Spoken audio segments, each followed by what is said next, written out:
and we're going to look at some simple strategies that you can implement today in terms of your trading, in terms of how to really to get rid of some of the fears that you might be facing. We're going to look at there's basically 3 areas on where fear will come in before, during, and after trading. So we're going to go look at that as well. Now, as for those who know, but basically my mission and why I like to do this, or doing webinars, coaching, and teaching other traders, meant to create a possibility of transforming traders through education and inspiration that will make a difference in their lives through self-awareness. Because I believe that at the end of the day, when it comes to trading, it's not about the system itself, it's mainly about the awareness of us, which is a reflection of who we are as an individual. And the reflection is also the end result of whatever results that we're going to have based on trading. Either we make money or lose money. So mainly we only lose money based on our internal factors, maybe part of our belief systems, maybe our emotions, either positively or negatively, and part of the negative emotion is fear. So we will look at certain charts where now, see here, it's pretty much an old version, or I took just part of the Dow itself when the market kept tanking to the downside. So the question is, when something like that happens, how are you supposed to handle that emotion if you're pretty much on the long side and all of a sudden the market starts to drop? What happens when the market starts to have a big gap if you're trading stocks? Right, so no, I'm not even going to talk about stocks, futures, or forex here, but this is also one reason why I actually don't trade stocks anymore on a day trading or even a swing trading environment, is because of the gapping perspective. However, if you are in the right trade, then obviously you'll be happy and you'll be celebrating pretty much. Now, what happens if you are, say, on the long side and on a downtrending market? So what happens if you are on the upside on a downside on an uptrending market? So we're going to define fear. So what is fear? Fear is mainly an emotion experienced in anticipation of some specific pain or danger, usually accompanied by a desire to flee or fight. Right? It's a fight or flee response. Now, fear is actually also good for us. Why? Because it protects us. Sometimes when you're in the times of uncertainty, in actual fact, actually last night, Manny was there. We spoke about it. Like, what if you know that the market you don't know whether the market is going to go up or going to go down? Part of the uncertainty factor, what strategies can you implement? And it turns out to be part of our discussion last night on the group coaching environment was mainly to be self-aware, have a good plan, and basically create strategies as part of your plan in order to leave some and sell some, leave some, and also put a good stop that way you're happy at. Right, so also taking the responsibility factor of it. Fear is also being defined as a false evidence appearing real. Something doesn't exist, it's there, but mainly because of the unknown. This is what creates that emotion of fear. The things that we don't know. Hence, either we hesitate, self-doubt, and things like that. So, but where does fear come from? Now, I'm going to make it as possible. I'm going to make it an engaging type of workshop. So if you can either type it in or you can talk, that's fine by me. So where do you think fear comes from? So also, if you have your trading journal is next to you, actually even better too, write it down, because this may also help you guys, right? So where does fear come from? Where do you think fear comes from? Lack of skill, great, thanks Azam. Yeah, that's true, lack of skill. Lack of knowledge, which also creates the actual skill. Lack of experience, which is the end result of the skill set. Okay, good, great answers here. So it comes from the unknown.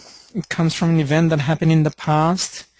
And in actual fact, that event that happened in the past, either it's painful, right, if in this aspect, the money aspect, it's always going to be the pain. So if we lost a lot of money, and then all of a sudden you're going to trade and become fearful because you don't want to experience the same event or what happened basically in the past. It comes from the need of uncertainty, things that you're not too sure of. It comes from low self-esteem, not having the confidence, and also not trusting oneself. Okay, these are the elements of where fear comes from. So we're going to look at a case study where fear will appear before a trade, during a trade, and after a trade. All right, before trading, we have internal self-talk of the what-ifs. When something is uncertain, and all of a sudden you say, for example, you press the trigger, you became impulsive, you press the trigger, and all of a sudden you're going to have the what-if. What if it will go up, what if it will drop, right? Expectation to make money, and all of a sudden it didn't happen, and this actual fact, the regret actually will become so powerful because of the expectation that if the expectation didn't meet, then you'll have the regret aspect of it. Not confident with the trading system. Remember that all trading systems are created, unless it is your own type of trading system that you have created. So I find after seeing thousands of traders, people who buy trading systems, and one, it is not in sync with the behavioral pattern what they do have. Two, the type and kind of trader that they are is not in sync with the actual trading system that they're learning or using, will create a big problem. Hence, if it is not in sync within the behavioral pattern, this is where they will not be have the full confidence or the trust and believe in the system, because it's not running smoothly between the behavioral pattern and the system itself. Not trusting the methodology, and also analysis paralysis, to overanalyze, to have the certainty factor is by keeping looking at the chart. It's like, is there anything else that I miss? What if I do this or do that, or do this or do that? What if I add more indicators? Will it help? So all this type of stuff will create not just the fear aspect of it, but also the trust and the belief, the over-analysis, the expectation either to make money or lose money. Right. And also the making decision versus choice. In actual fact, it is important to distinguish between the two. The difference between the decision making and making a choice. Now, decision, probably heard this before. I stated that decision comes from the Latin word decidere, which means to cut, to slice, to make reasons. Now, prior to trading, we're always going to have the reasoning, the analytical side, the logical side, to create reasoning, part of the probability whether we should go in or not. Obviously, the higher probability, then we're going to win. But in order to create a high probability trade, what factual evidence do we have in terms of the trade that we're going to support in order for us to enter? If there's no factual evidence, then part of the decision is not to trade. It's plain and simple. And that is through conscious trading, through self-awareness. What if you're not conscious about it, where subconsciously you're just being impulsive, part of the anxiety, because now that person is just trading for the sake of trading, no longer trading because he or she wants to trade to make money? There's a big difference. Now, part of that impulsion, part of the decision making, then out of nowhere they're not actually making a choice. They're just trading for the sake of trade. Now, a choice on the other hand, there is no reasoning behind it.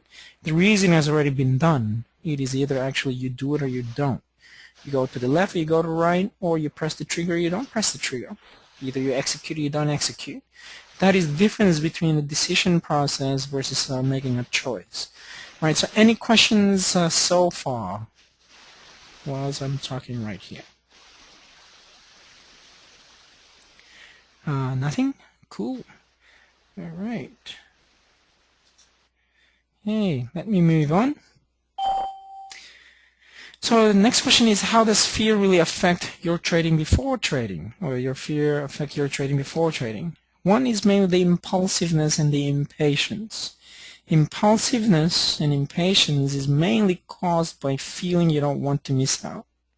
You don't want to be left behind, hence fear of missing out. I've had numerous clients in actual fact who had this issue where they being impulsive and being impatient.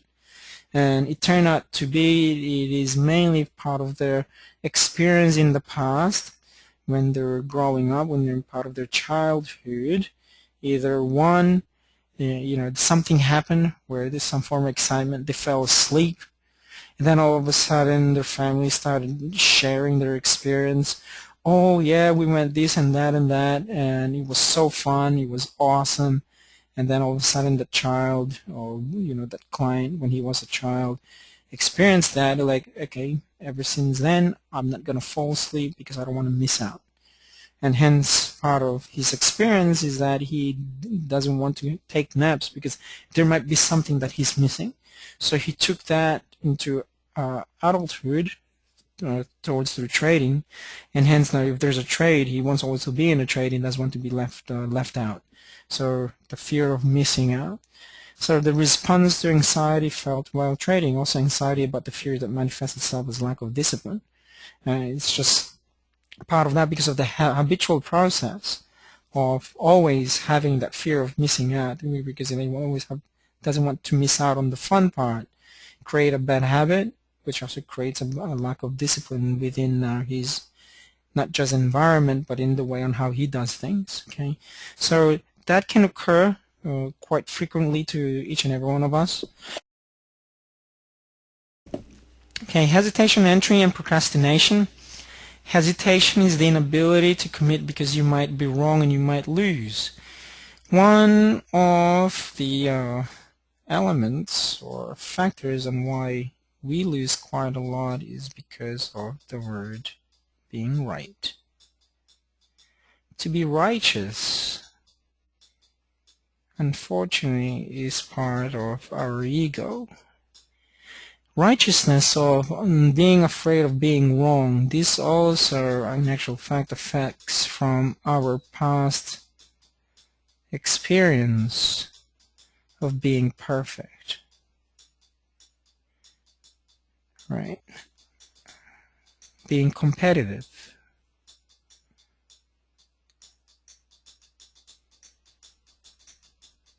Now, and part of that too is that being perfect, being competitive, especially now say through grades or whatever we want to do, is because we're seeking acceptance. And from who? When we're kids, through our parents, especially with hardcore parents, right? Old school. In order for it to be accepted, and when I say acceptance, also love, attention, right? Have some clients who are either they're middle within the family. Unfortunately, middle kids will have a lot of issues because the first child will get a lot of attention from parents. Last child will also get a lot of attention, but middle child will be left behind. And so they will do anything in order to get the attention from parents as well, because of the third or the last child is getting a lot of attention also on the first child. First child normally gets a lot of attention from grandparents because they're the first child. And then the last child will also be getting a lot of attention mainly from the mother. It all depends, and also now that the middle child will also be seeking part of that, right? Also seeking acceptance, seeking a lot of love.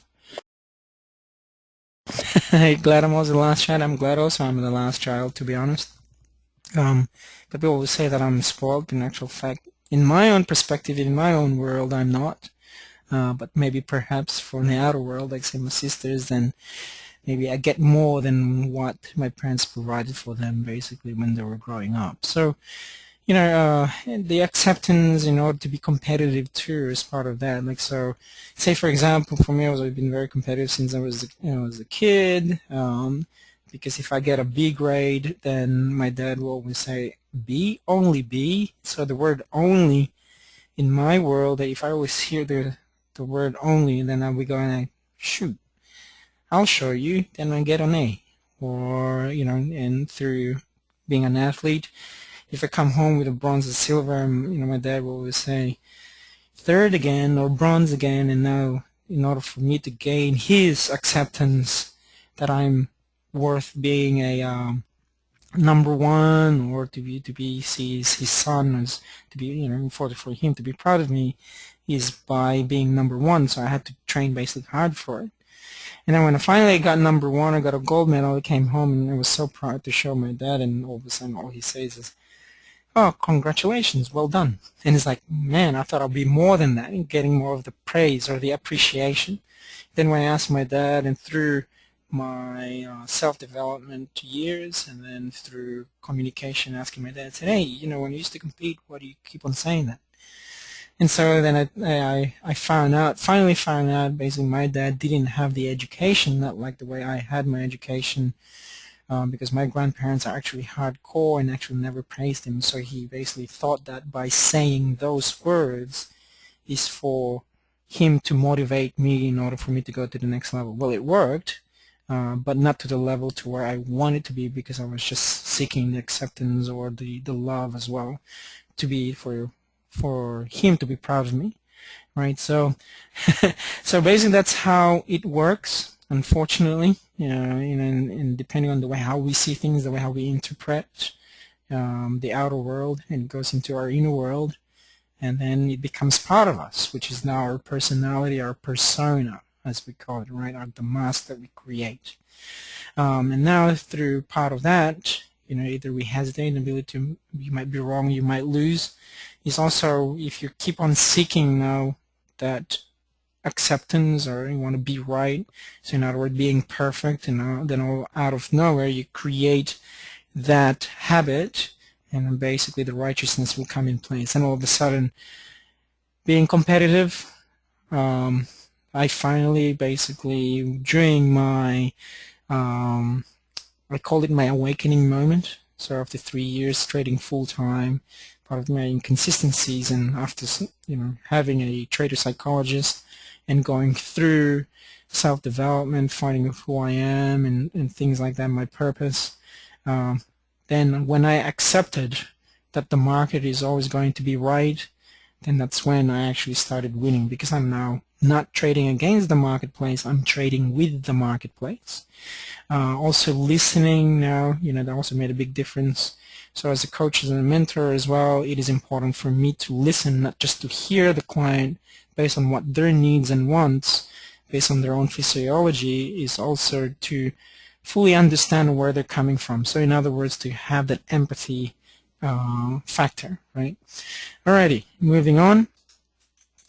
Let me change to that. It is also the avoidance of pain of the possibility of being wrong, and seems far easier than the equal possibility of the profit and satisfaction of being right.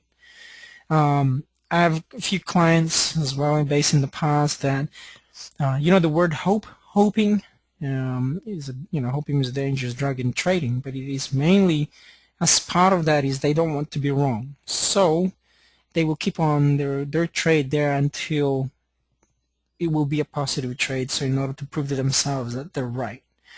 In most cases, what I've also done in the past as part of the experience is I've done it. I changed my stop, and hoping it is going to reverse, and I change my stop, and I have now a bigger loss. So everything basically that I accumulated, or in terms of the profits, I gave it back to the marketplace, and then it keeps going on like a vicious cycle. It will keep going and going, not until you really address what the issue is, right? At the same time, hesitation and entry and procrastination is the expectation of wanting to know the future before you act. Speculation in trading, yes, trading is speculation, but speculation without having a factual evidence on why you're speculating is actually very dangerous. And funny enough, those are the same words of what Jesse Livermore basically wrote. Jesse Livermore is one of the greatest traders in my point of view.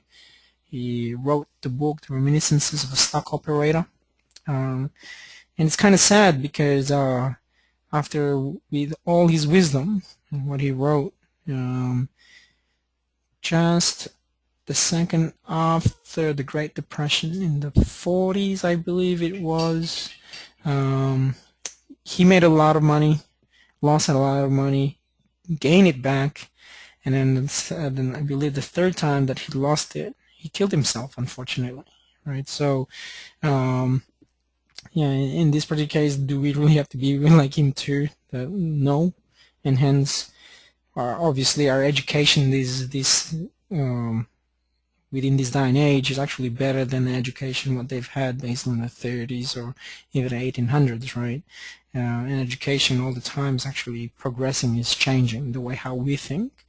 So, in other words, now once you get into this scenario, I also highly recommend actually to always be aware of yourself, always seeking, like knowing who you are as an individual, going to the next level all the time because we keep growing too. Right, I'm going to talk about the 6 simple strategies on how to face fear before trading. Before I do so, do you have any questions on what I've covered so far? I will unmute everyone, and if so, let me know.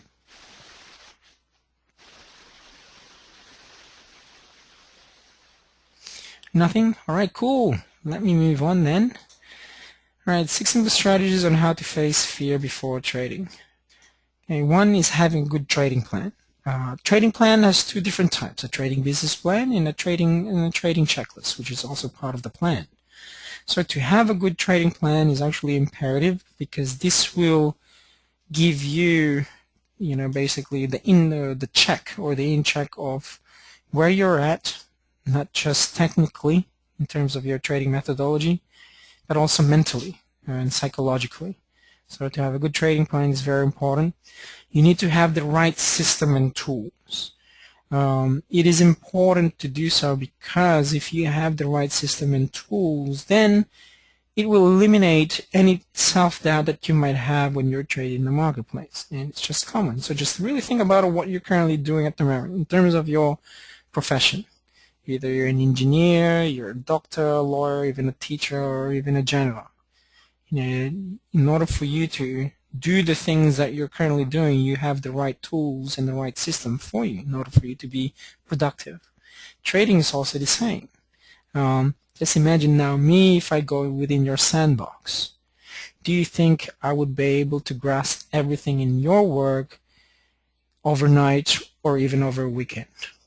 Totally guarantee you're going to say no, right? Because in trading it's also the same. Unfortunately, I've seen it over and over again. The number one problem that a novice trader will always would like to know is have, or mainly, is a good trading system, and automatically they think they can make 10,000 or even $1,000,000 in a span of 6 months.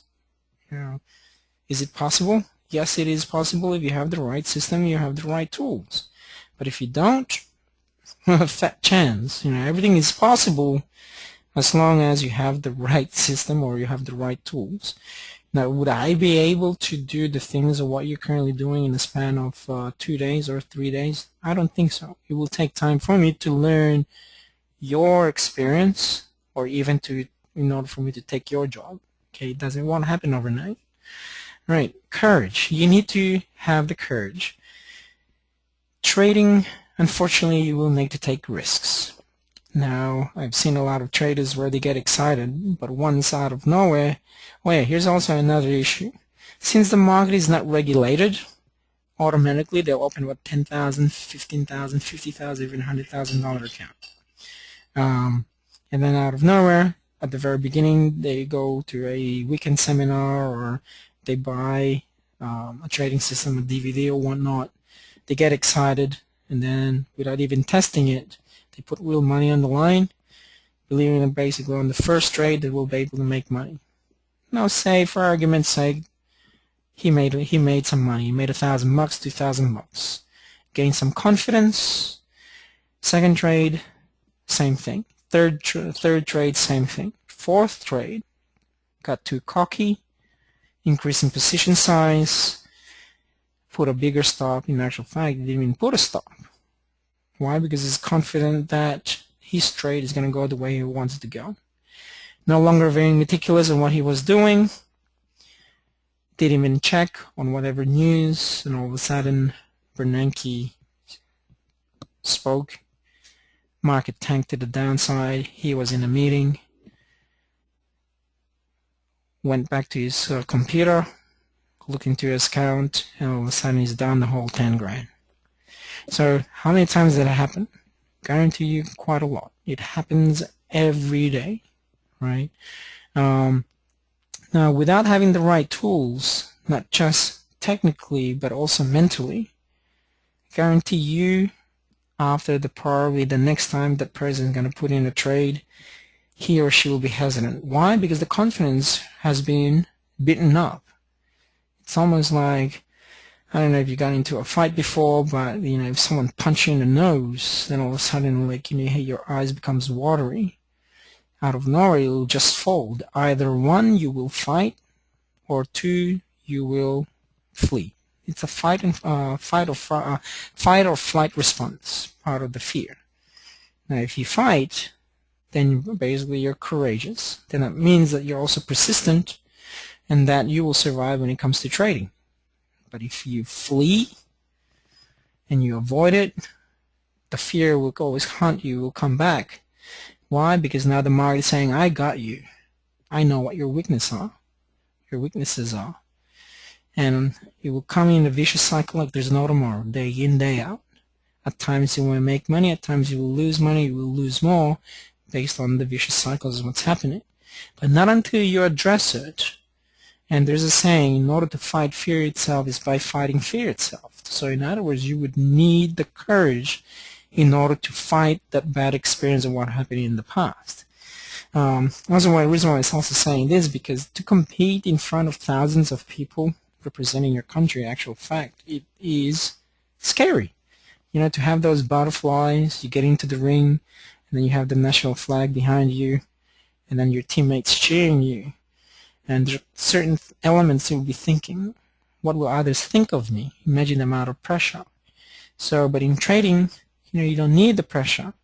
Well, there's always going to be a lot of pressure involved because now, one, you have to either support your family, you have to support yourself, you pay certain things, and all of a sudden, everything is now under you, or actually above you, which is now your shoulders, right? So to have that as well, on top of that, you need to have a lot of courage in order to press the trigger. Now, if you don't have the courage and you're just always worried about losing money, it's going to be a big challenge when it comes to trading, especially as a full-time trader. Now, but if you can control those, because one, you have the right system, you have the right tools, then it will be making it more easier for you as a trader.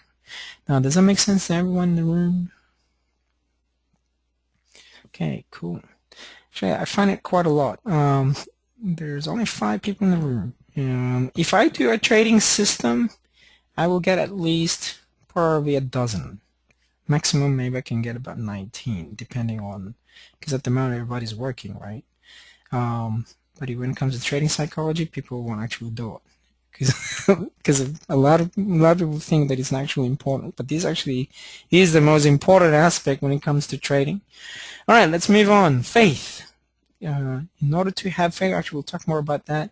Skill and activity, and lastly meditation. All right, let's go through.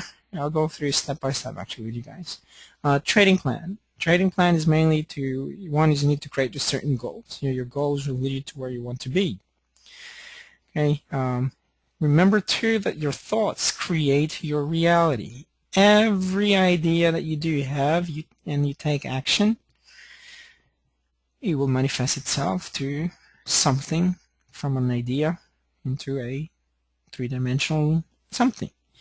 So in trading, it's also the same. You have an idea, you have a thought that you're going to trade, you go into your computer room, your trading room, you find a trade, following your plan, you execute. Next thing you know, you make money, it's in your account. Now the issue is that it's not real as yet. You can see the numbers, but not until you withdraw on what you've won, you see it in your hand, on what you manifested from the very beginning. That is a very powerful concept if you really think about it. Every thought that you do creates a reality. Now just imagine if all you have is all negative thoughts too.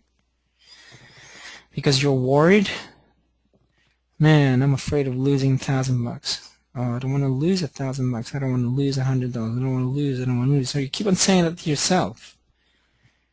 And then no wonder why you keep losing, because you're just focused on losing. I I made a research actually, and I thought it's just me. There's a scientific research that we do choose the trade, either a winning trade or losing trade, based on our emotions, either positively or negatively. Meaning that if you're in a state of negative emotion, the probability you're going to lose is highly probable. If you're in a positive emotion, the probability of you making money is also highly probable. Actually pretty interesting, actually, in terms of the experiment itself. Now, your outer world is always a reflection of your inner world. Right, your trading, business, and financial success is a reflection of you. By the way, your outer world is always a reflection of your inner world. What I meant by that is it needs a certain character in order to be a consistent, profitable trader in trading. Similar to an athlete, where in my philosophy is mainly trading and sport are the same. So where sport and trading actually meet. Now, in order to be a good athlete, you need a certain character part of that. The characteristics of a champion takes a lot of integrity, a lot of discipline, a lot of motivation, a lot of commitment. Trading is also the same, either part-time or full-time. In order to be a consistent, profitable trader, you need to have a certain character. You need to have the integrity, the discipline, the motivation, the commitment in order for you to make it work. You need to have a lot of sacrifice. Unfortunately, freedom has a price. So I always get a lot, if I always ask the same question, why are you trading? The number one answer I'm always going to get is people would like to have the freedom. And then I'm going to ask further questions, the freedom to what? The freedom to choose to do what I want to do. One is to have the freedom of time, so I can spend time with family. The freedom to create a business or to create a job for myself. And also the freedom to travel anytime I choose to, without having a boss telling me what to do or going to a 9-to-5 job. Now, the other question I always ask is, yes, we know, but freedom has a price. Are you willing to put in the time and effort in order for you to have the freedom? Unfortunately, the other factor that will always be causing is the priority. One is that, yes, in trading, if that person has a 9-to-5 job, it has to supplement as well the income of what they're earning. But I always tell them, I said, well, you don't need to leave your job as yet. Similar to what I've done, because this is also the same advice of what I got from my coach and mentor, is that if you can prove it to yourself while you're working full-time, that you can be consistent for at least for 6 months, that you can make money consistently, and you can be able to supplement the income that you are receiving, this is when you can start leaving. It took me at least, because I started trading in 98, 2002, 4 years in order for me to prove to myself that I could be consistent to trade, to profit consistently on a monthly basis that will supplement my income. Leaving actually was the hardest because it already created a habit, part of the security. But when I jumped the gun, oh man, yes, was it scary? Absolutely. But after that, though, never looked back ever since then. It's been 11 years that I've never worked for anybody else. So, is it possible for everyone? Absolutely. But like I said, it takes some form of price in order to gain that freedom. Had another friend, excuse me, met him at a workshop. Came from Spain. He got a visa just to study English. And then, out of nowhere, he got into trading. So went to trading school and gave him 2 years. 2 years that he's going to work full-time. He made a lot of money from work, that he saved some money from work that will last him for 2 years. So he gave himself 2 years to make it work. And every day, day in, day out, this guy you can see on the computer, he's on the computer for at least 12 hours on average, pretty much a day. He, as part of that, I mean, he also was a good dancer. When I say dancer, like salsa ballroom dancing type. He had some, part of his relationship and so forth, where he was balanced and things like that. But I must admit, I give it to him because he was so committed to his work. and I've never seen such a person. Asked a lot of questions, emailed me, gave me a call, and now he is one of the instructors for Online Training Academy. They offered him a job, and now he travels the world teaching on what he loves, teaching options. So in terms of his consistency, has he been consistent? In order for him to get to that level, then he must have been consistent. Did he have the motivation, the discipline? Absolutely. And he created a lot of systems for himself that would work for him. So he created something for himself in terms of the trading business through his dedication. Yeah, it will take a lot of desire and passion as well in order to succeed in trading. So I'm not here to scare you. I'm just here to give you certain factual evidence on what really distinguishes between someone who makes money consistently compared to someone who doesn't. And hence, only 25% of traders actually make money in the marketplace, and 75% of traders will lose in the marketplace. Okay, let's move on. You must honestly look at where you are at and decide where you want to be the next 12 months. Right, so it is a very important factor part of that. Why are you trading? Okay, actually, I would like you to answer that. Why are you really trading? And then just want you to just write down, write down five things that where you want to see yourself in the next 12 months. Okay, I'll give you a couple minutes. So I just want you to write down 5 things where you see yourself in the next 12 months.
Alright, let's do this. We'll check it out. Who would like to share? Where do you see yourself in the next 12 months?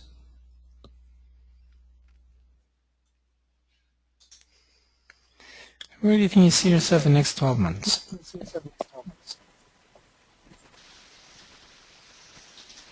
I'll go, Bray. Alright, great. Thank you, Jason. Yeah, so basically retired, which basically means not working for anybody. Doesn't necessarily mean I'm not going to work. It just means that I'm under my own rules now, and then 2 is wealthy, able to provide for myself, secure, healthy, and, being able to provide what the things that life, that I need for my life, and then comfortable. Being able to afford myself the freedom and the time to do what I want. So that's the 5th one, is freedom. All right, perfect. Thank you, Jason. Good. Who else would like to share? Okay, as Subramani says, to be disciplined, confident, trading sim, take trades without fear, trust myself that I can do it. Excellent. Good. Nice. Thanks, Jason. Thanks, Manny. Who else would like to share? Partha? Zan?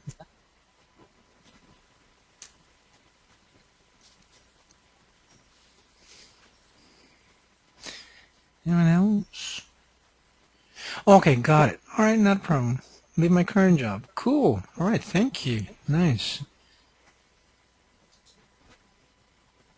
All right, moving on. Number two, having the right system and tools. Which method are you going to use? So, if you're new to the trading game, well, which method are you going to use? Where are you going to learn it from? Are you going to do it by yourself? Are you going to do it from someone else?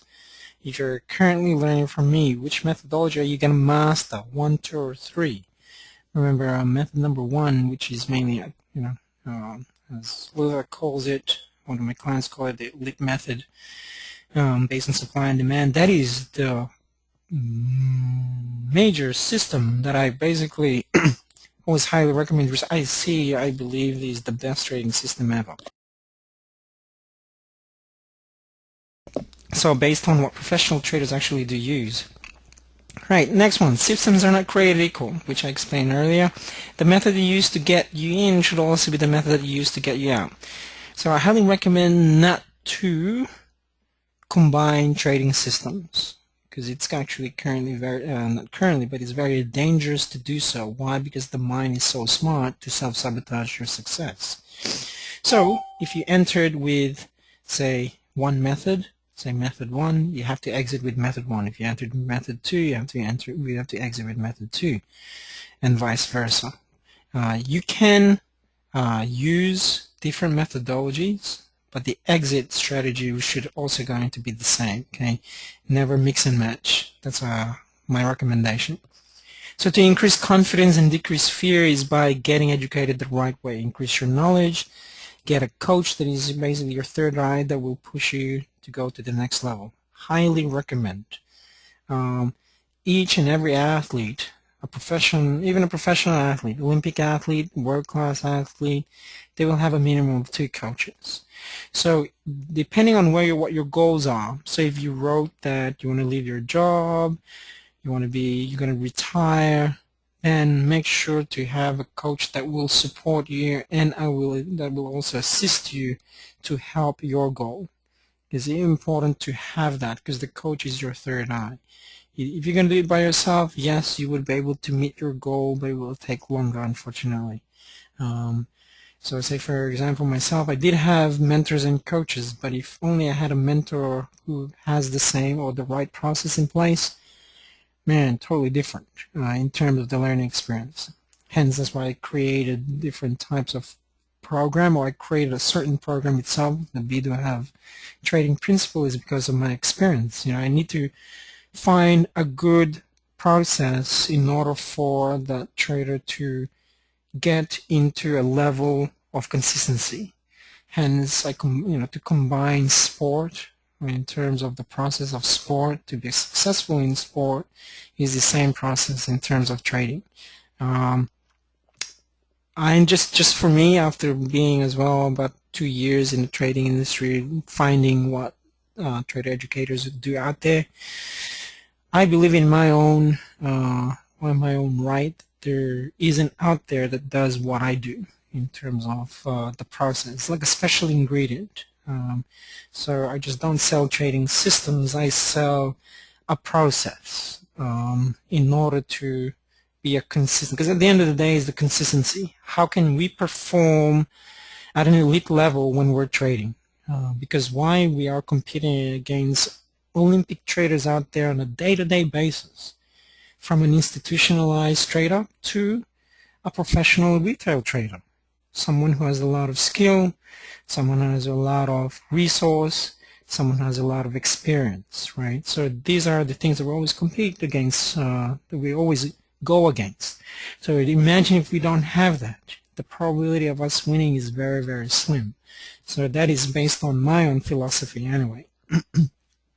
So if professional athletes and successful businesses have a coach, then you need to ask yourself, why don't you?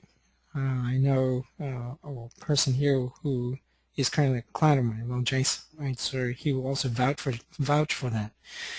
Also, when it comes to education, I also recommend not to be cheap. There are a lot of free information out there, no doubt.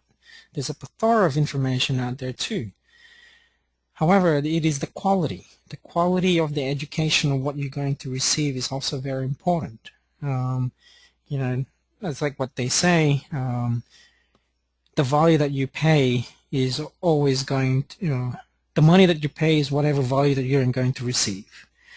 So why do you think that Stanford, or going to Stanford, or going to Harvard or Yale, so if a corporation will hire someone who either someone studied from Stanford or Yale or some basically private school compared to a person who studied at community college, who do you think will have the first choice?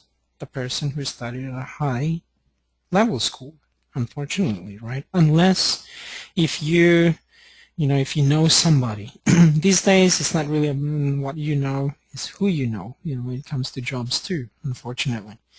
But in trading, because the education industry, like I said, is not regulated, anybody would be able to learn from a book, just open up an account without even having the knowledge or having the education, unfortunately. So, but like I said, if you really want to do this the proper way, then do things the proper way, okay, in order for you to meet your goal, at least. All right, courage. Let's talk about courage. Courage means taking risks, means having the confidence to execute. It means trusting and believing in the system. Also means that trusting and believing in yourself. So it goes hand in hand. If you do not believe in yourself, then how could you believe and trust within the system? You can't. I also find that traders or people, novice who would like to learn how to trade, if they're not being aware of themselves, if the inner cause is skepticism, they're always skeptic, then they will struggle when it comes to following a system. Especially, part of the experience, they already lost a lot of money, and then out of nowhere they learn a new system. They won't really trust it because the part of the experience of losing money has already been set. So first it needs to come within oneself by trusting oneself first, letting it go, letting basically the loss go in order to move forward to go to the next level. And hence, like I said as well, not all trading systems are created equal, and also it is imperative to know your trading profile, your kind of profile, what kind of trader are you, and what type of trader that you're going to be. All right, so these are very important elements when it comes to trading, because if you know how to do that and you know the system itself, then it'll make it easier for you in terms of trading as well.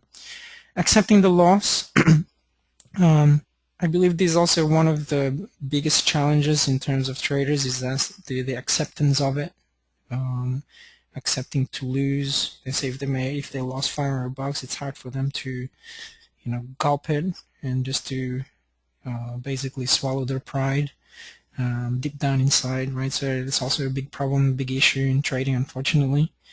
But if you accept the loss first before you actually even trade, I guarantee you there's no emotion of regret or even fear itself, because you already accepted it.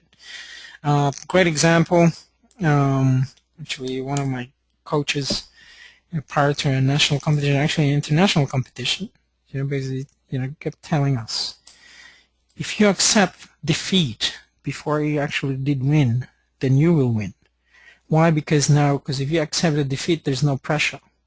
You will just be focused on the performance that you're going to do within that moment.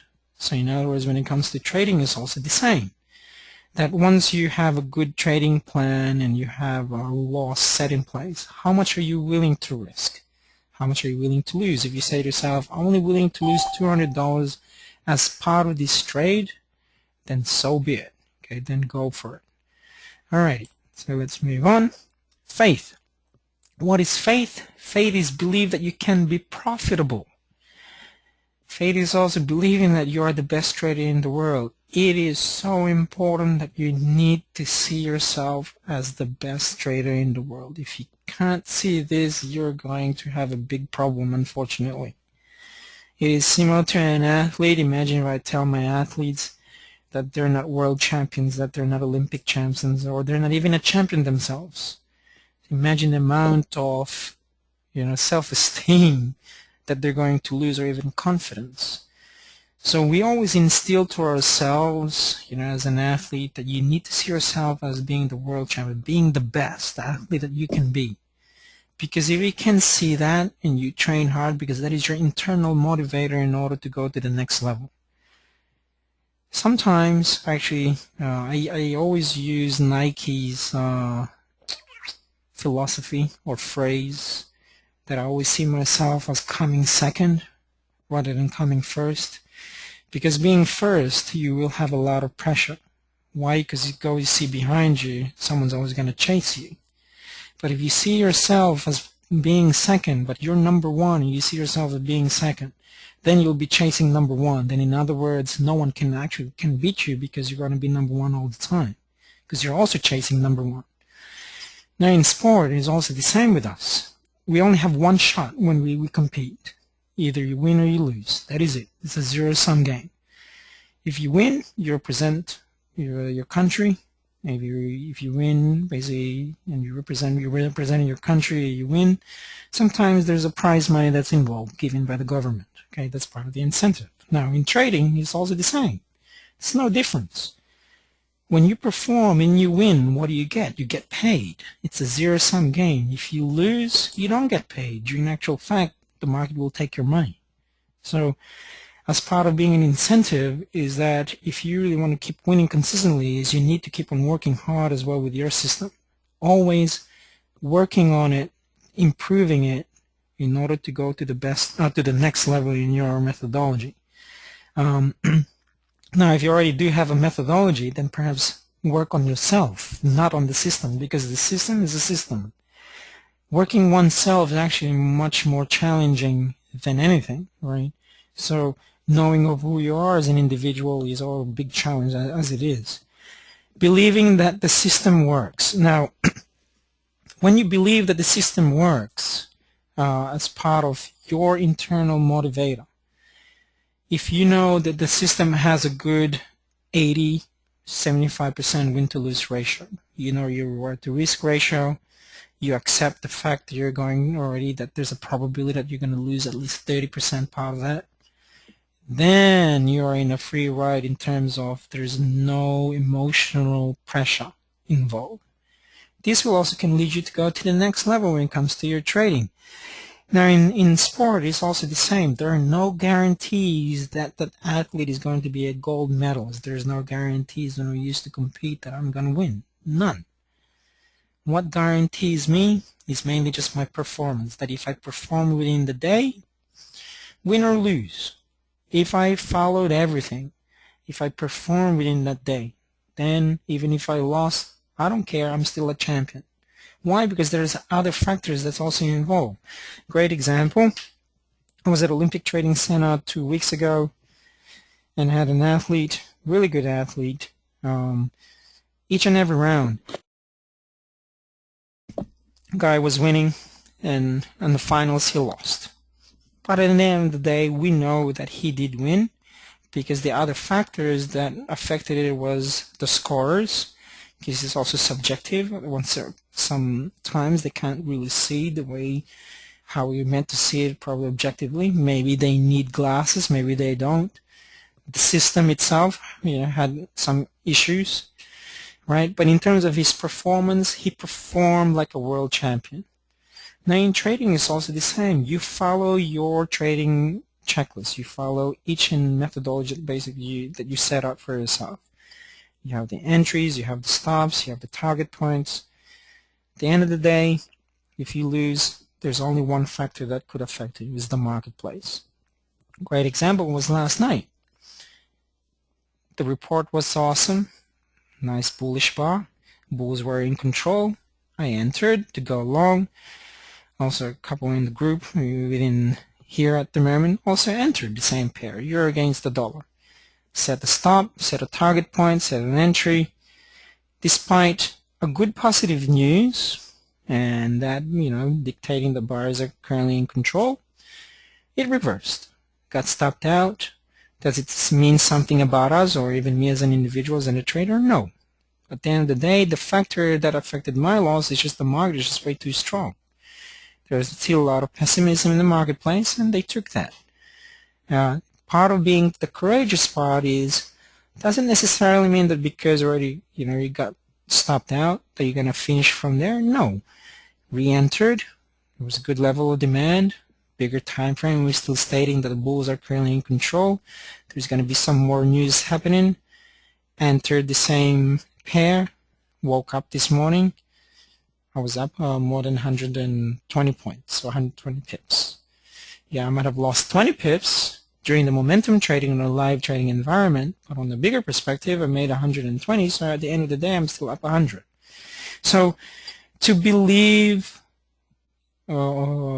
yourself as an individual, to believe in your methodology, to believe in your system, to have the faith, to have the courage, this is part of the element or characteristics of a good trader.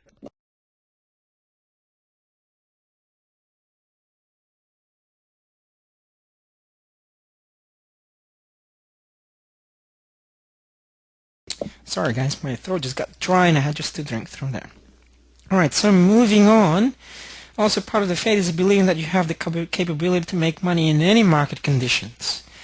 A good trader should be someone who is adaptable to any market conditions, to the upside, to the downside, or on a sideways movement. Also to be adaptable in any time frame, from as high as a monthly chart all the way down to a minute chart. So if you will be able to do that, man, then you pretty much are an all-rounder type of trader. A great example, 2008, I was a swing trader, basically I lost 10 times in a row. And I'm like, man, what the hell's going on? But every time I day trade, and if you would see in 2008, you short the marketplace, man, you will make money in a day like there's no tomorrow. So I called my coach and said, like, what's going on? Is it me or is it the marketplace? And we went through the process. It turned out to be that it's just the market. And basically said, no, it's not just you. You need to change hats. Bingo, boom, change hats from a swing trader to a day trader. Day in, day out, pretty much, just won like there's no tomorrow. Yeah, during the time, what I didn't realize, and which the coach actually, what we found out is that my stops were too tight. Position size was still too big. The stops were too tight. Hands are getting stopped out. But the direction we were going through was a 99.99% success rate. It was just the stops were too tight. So, as part of the other count, basically change the strategy, decrease in position size, increase the stop loss. Boom, that's when I start riding the wave of the market to the downside. So things like that, right? You need to have the ability to make money in any market conditions, to create different strategies in different market conditions. And part of that is part of the believing of your strategy too is important. All right, let's talk about skill and activity. Like any type of profession, being a doctor, being a lawyer, baseball player, professional fighter, trading is no different. You will need to have the skills to trade, be adaptable to any market conditions, react to the market, and be ready that you may lose. So that statement alone, if you will be able to do that, I guarantee you like there's no tomorrow. That's a big G word. Your consistency in trading will increase by a minimum of 30%. Right? Ready. Have a trading journal. Trading journals are imperative, are actually important in trading. Part of your trading journal is also having what we call a gratitude journal. What are you grateful for each and every time you make money or each and every time you lose money? For example, say I made $1,000 within 1 hour or within 1 day. Part of the gratitude journal is that I am grateful for the profit that I made from this trade. Why? Because if you're grateful, then you are going to use the money to, 1, travel, 2, pay your bills, 3, I don't know, save for something that you want to do. Now, say, for example, what if you lost money, even for that matter? Now, if you lost money, you still have to be grateful for the experience. Because without that experience, you will never go to the next level. In actual fact, someone who have lost more will have more experience than someone who kept winning. A great example, 2003, when I got liquidated. If I chose the other way, if I just stuck in within my own guns without, if you read my book, I stated on the book. Now, if I didn't call my coach and basically just to confirm about what I was about to do, I won't be here today as a teacher, because why my life or the choice that I've made would be different. Now, probably somewhere along the lines too, between 2003 and 2013, I probably would have lost more than I would have basically, like say, if I lost only a six-figure in 2003. Without that lesson in 2003, somewhere in between 2003 and 2013, then I would lose probably a seven-figure. So that lesson alone was so priceless to me that it led me to where I am today. And that is the beauty about the laws of the universe in terms of, if you call it destination, in terms of your destiny, part of the choices that we do make create on where we are at today. So, oh, yeah, hi, Joel. Yes, I'm currently recording this, so not a problem. Just please send me an email, though, just to remind me that if you need a copy of the recording, I will email it to you. All right, no problem. So in terms of part of that, I'm still very grateful for the experience of what I had, despite at the very beginning was spiteful of what happened basically between me and my coach, which actually led no longer friends with him. But I forgave him in terms of what happened. But I'm very grateful for the experience on what happened, because of that experience was priceless. Through that experience, I spoke to my trained psychologist. I went through a lot of self-development. I learned NLP, I learned self-hypnosis. So I basically learned all this stuff to work on myself. And that alone, nobody would be able to, or I can't put a price into that. And part of that experience as well is that I cannot charge a person part of that. In actual fact, it's priceless. But I have to put a value into something if someone needs help or assistance as part of what I do. So, yeah, everything that you do too is also the same, right? Whatever you have accomplished to yourself right within this moment, either bad or good, I totally guarantee you everything that all the bad choices that you made actually led you to where you are at today, and also made you as a person that you are at the moment. Alrighty, going through number 6. Or any questions part of that, by the way, skill and activity? Nada? Okay, cool. 6. Meditation. Meditation is so important when it comes to trading, and I highly recommend that everybody in this room to please start meditating. Because when we're trading,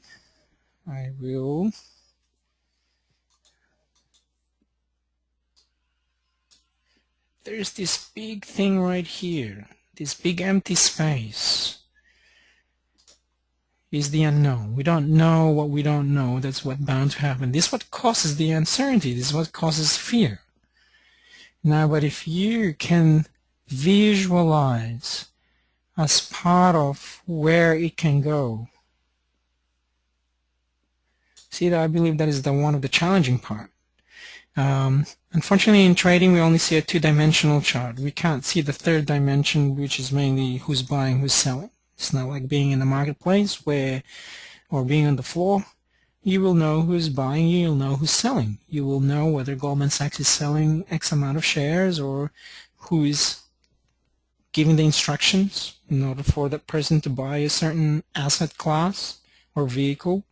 In trading, you don't know, unfortunately. You can only have a two-dimensional chart. You will have certain oscillators, you'll have certain moving averages, you'll have Bollinger Bands as part of your indicators to have that extra boost in terms of your confidence of your analysis. And you're analyzing based on what's happening in the past in order to have the probability of where that's going to go. So without this, you visualizing, it will be a challenge.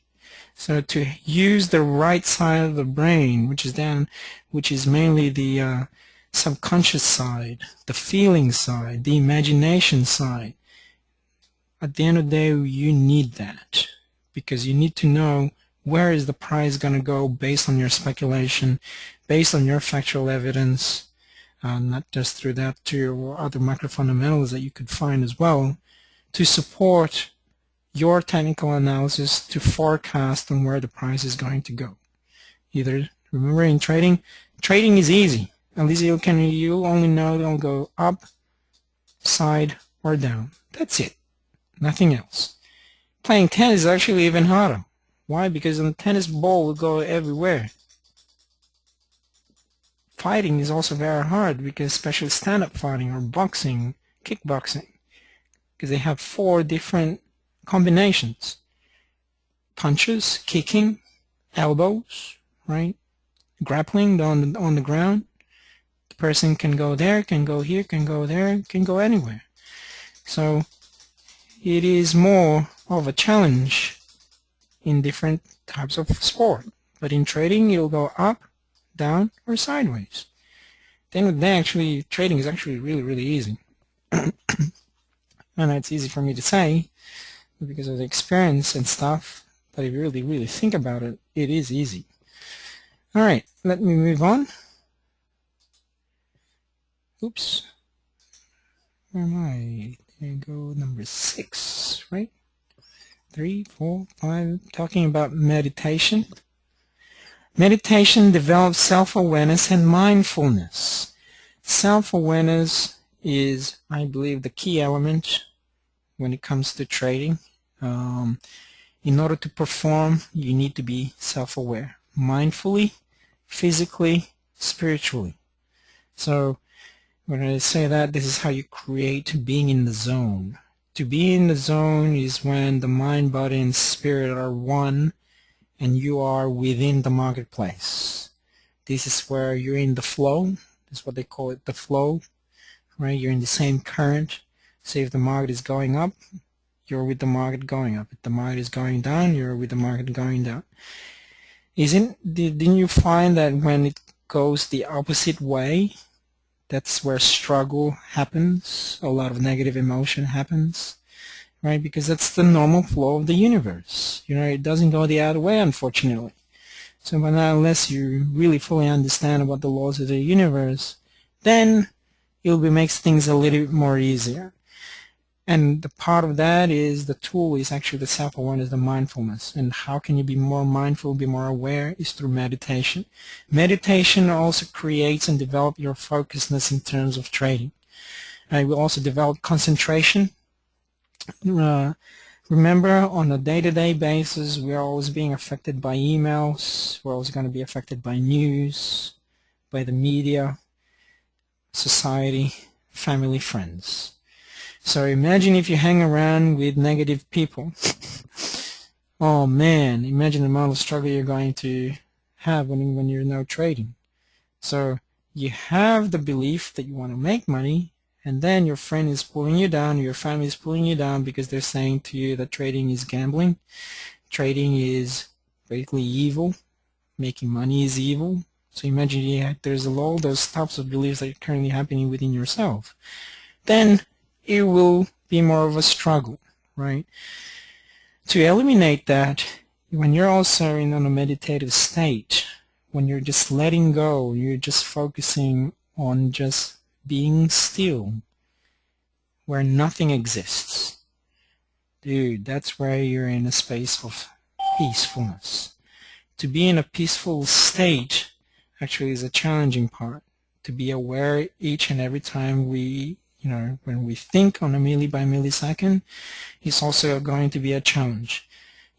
How many times have you noticed that, like out of nowhere, how did you end up picking your glass, or how did you end up going home when you're driving? Do you even realize on what even you're saying when you're talking? Just there's a good exercise that I always like to do, which I actually learned from a guy. His name's Stuart Wilde. I love airports. Ever since he gave me that exercise, I also love actually being in an airport. So while you're waiting for people, just sit down and just look at people the way how they do things. Also at a party, Be a listener, don't be a talker, and you will actually experience certain things that you never experienced before. You will also know the behavior of that person. You'll actually not even know what that other person feels even when they're talking. And you just listen to them very closely on what they say. You will also know whether that part of their physiology, whether the person is visual, kinesthetic, whether they're auditory, right? So it's actually a really good exercise. Give it a shot when you have time. But there's a simple meditation process that I should like to share with you. Is something, you close your eyes. Either you sit down, you lie down, your hands either in your palm pointing down, pointing up. And when you close your eyes, there is a part of what we call the third eye that's in between your eyes. So through there, you just keep still and you visualize a number starting from 0. Create and imagine a number or a color that you like. And once it's changing, say from 0 to 1, I want you to notice whatever background noise that happens, whatever, when I say background noise, your thoughts. When you're changing probably from 0 to 1, there will be a thought that will come in place. That place will be, oh, what am I going to eat right now? Or what shall I wear tomorrow? Oh, I'm busy. I'm going to do this. So in other words, when that happens, you're losing focus automatically because that's what the brain does. When you are in a 9-to-5 job and you think way too much and you keep on, and you're the type of person who's very busy, it's going to be a challenge to slow the thought process down because it's going, 500 miles an hour. So in order to slow the process down, it's just to focus at one thing at a time. Now the exercise is actually really, really challenging. It took me a while in order to go from 1 even to 5. So if you're focusing from 0 to 1, but in between you're thinking of something, you have to start over again until there's really no thought that is going through except you and you thinking of those numbers. Which is a really powerful one. Okay, let me go through next one. A meditation empties the mind to maintain balance in mind, body, and spirit. And also it develops patience as a swing trader where you're trading longer term time frames, mainly the daily chart, where you're now, say for example. So here's an example of an Aussie Kiwi trade that I'm at. So I entered basically yesterday at 120.81. Now in order for the price to get to where I want, it will take 1 day, 2 days, 3 days. In order to get to that is the time factor. The time factor in between these two is you need patience. If you don't have the patience, unfortunately, this is where the word macro or micromanaging the account will be an issue. Okay, so patience is very important. Okay, let me go back to where I'm at.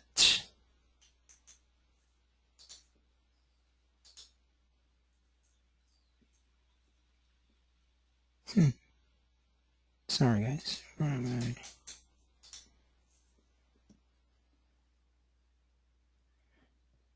I don't want that. Okay. Sorry. Oh, now my screen is. Okay, there we go.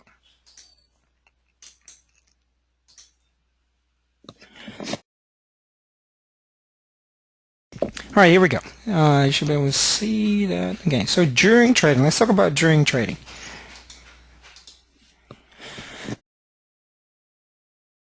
I want you to write down what is your greatest fear when trading, when in the market. So now that I've covered 6 simple strategies, let's go through during trading. What is your greatest fear when trading, when in the market?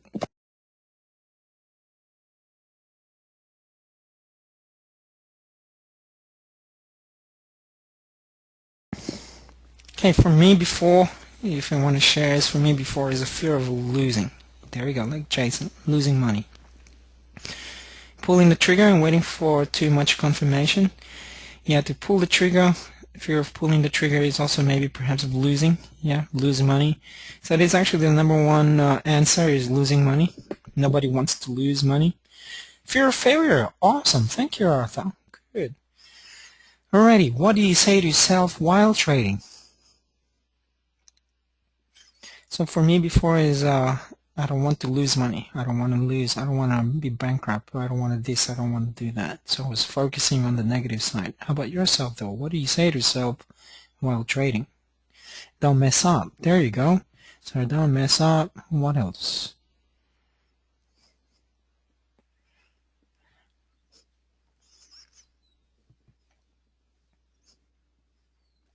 Money, money, money. Good. Very nice. So either positively or negatively. Great, thank you. How does trading make you feel? What are your emotions during the trade? So for me, trading makes me happy. Trading makes me powerful. So how about you guys? How does trading make you feel? Jason says neutral.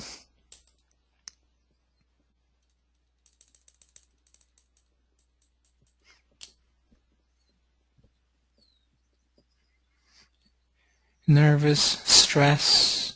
Okay, great.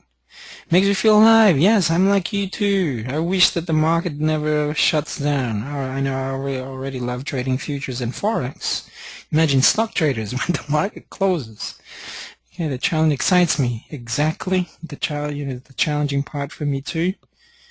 Okay, good, nice.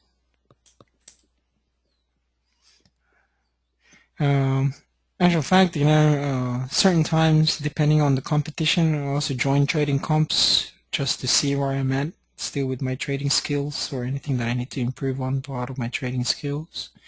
Highly recommend actually for you guys to do the same. Join trading competitions. Actually, it's good for you.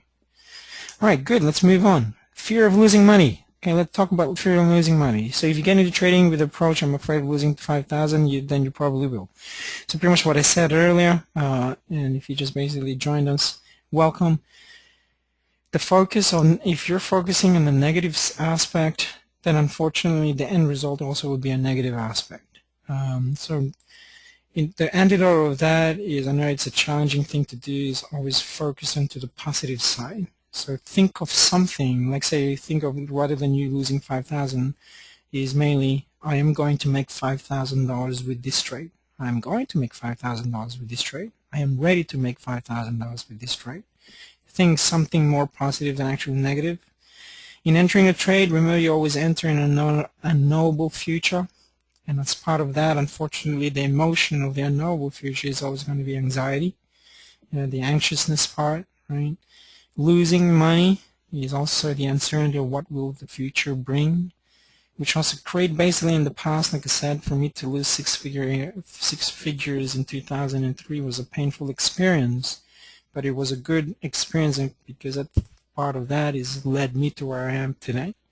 So now that I part of the experience, never again I'm going to lose that amount, right? In terms of, hence, that's why I became masterful in risk management, and that's also my mantra, that I'm a risk manager, and also money manager, an excellent money manager. So those two was the major things that I had to focus on in order for me not to lose that amount of money, is to be masterful with money management and risk management. At the end of the day, I couldn't care less about the win to reward ratio. Is the number one aspect for me is trading in my trading system, is as part of my trading system, is that the risk management. How much am I willing to risk with this trade based on the reward to risk ratio? Hence, I always have to, in terms of trading, is a low risk, high probability trade. So that will be now part of you, is that you need to create a mantra for yourself. So if you have fear of losing money, what will be your thing that you need to do in order to be masterful for? And also creating a mantra part of that. Maybe perhaps mastering money management as well, or risk management, so you won't lose money, right? Cool. Fear of being wrong. Remember, you're only good as your next trade. Always take the ego out of the equation. You will never be right. The market is always going to be right. So not unless you accept that, and you're always going to say basically that you take, once you lose money, you accept defeat. You praise the marketplace and say, well, thank you, market. You're the king. This is the only way pretty much that you can go to the next trade. Because if not, and you're still thinking, no, man, I know I'm right. I know that if I just did this or did that, I would have made money. Then the dwelling will come in place. Then therefore now part of the dwelling is the regret. So how can you move to the next trade if you keep dwelling on it? You won't be able to, because you're just still going to be focusing on the dwelling part, right? Remember, the market is always right. Now let's talk about fear of missing out. On the other hand, it is also natural to feel fear. Don't let it stop your learning, because fear will also protect you. And remember that as mastery increases, the fear will decrease automatically. There's a plethora of information out there, but like I said earlier, it is an imperative aspect to have a good education, quality education, because if you have a good solid methodology and a part of the information on what you're learning, the fear will decrease, guaranteed. Fear is typically a negative response to anxiety and uncertainty in trading. Next one, you need to accept it. You need to embrace your fears. In other words, in order to fight fear is by fighting fear itself. And to do that is to embrace your inner fear. In other words, if you have a fear of pressing the trigger, press the trigger anyway. Worst case scenario is you have a risk management in place. So if you put in a stop loss and you press the trigger, then the emotion of fear will basically go away, right? So the secret is not to have views about the future that you have to defend with your ego. Release your ego and just deal with probabilities as they evolve. Remember, trading is about probabilities. It is not a matter of you being right or you being wrong. It is part of the probability of the performance of you're going to do as part of your trading. If you did everything correctly in terms of the process itself, you perform, you have a stop loss in place, and you know the probability of you winning is highly, execute. If you know the probability is very slim, do not execute. Leave it. If it goes, so be it. Then you go to the next one until it breaks out, right? All that type of stuff. Release your ego and just deal with probabilities as they evolve. Detachment, be detached to money. I know that's also a good challenging factor. Always be detached with the money. At the end of the day, it's just money. I always tell clients, what is your worst case scenario if it doesn't work out? Worst case scenario, you go back to work. Who cares, right? You need to take risk. You need to follow. As long as you're following, you're taking action, and you're following each and every rule base that you currently do have, you shouldn't fear, right? In actual fact, because if you believe in your system 100%. So in other words, if you come up to me and say, hey, Reynaldo, I have a trading system that's foolproof. I know there's no such thing as a foolproof, but I have a system that I totally believe in my heart. It will make me money over and over again. That is the type of mentality that you should have when it comes to trading. Why do you think paper trading works? But in reality, it is tougher to trade using real money. Paper trading doesn't work. I believe in paper trading for demonstration purposes only, for the trader to get familiarized with the platform. In other words, when I say platform, is simply to, like a car, being familiarized with the dashboard. Where is the buy, where's the sell, where's the stop, how do I create OCOs, how to create different strategies from this. That's the purpose for me when it comes to paper trading.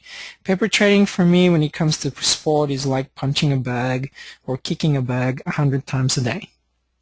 At the end of the day, the bag doesn't kick back. How do I test my skills? Through sparring. I need to test my skills with another person who will have the same strategy. What is the person going to do? Is he going to punch or is he going to kick? If he's going to punch, then what am I going to do? What strategy am I going to implement? Now, the marketplace is also the same. Once you put real money in the line, then you are at war now with the markets. You cannot be at war in terms of the physical or the mental aspect, but being with the marketplace, but you are at the end of the day, you're at war with yourself because you need to see where your skill is at in terms of what you've learned. So, from what I said earlier, it just means the end result. If you lost money, then that means perhaps you need more learning. You need more education. Maybe perhaps the education that you learned wasn't right for you, or maybe perhaps there's certain things or elements that needs to be added within your education in order for you to go to the next level. Maybe perhaps it's not the system. Maybe perhaps it's a psychological factor that maybe perhaps is also not good for you to go to the next step by doing a trading psychology course or workshop, right? Things like that. Or maybe the next level is for you to get a coach or, I don't know, a mentor. So each and every lesson that we do have is also, as part of that, is you need to be aware of the signs. So if you lost money, you keep doing it over and over again. What's the definition of insanity from what Einstein said?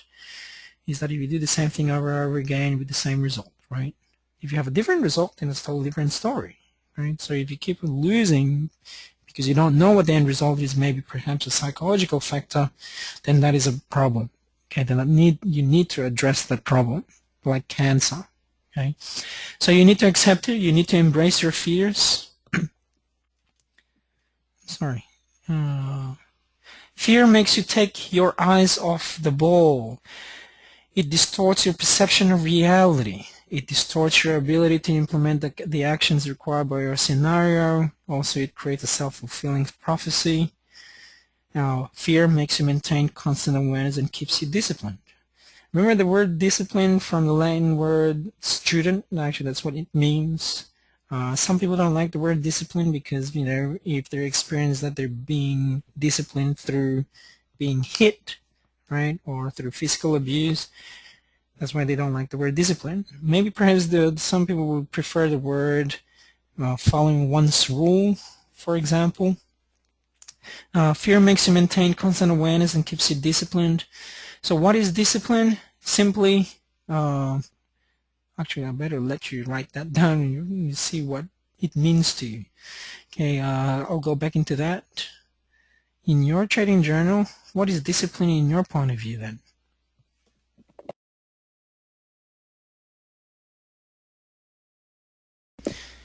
What is discipline? What is your definition of discipline?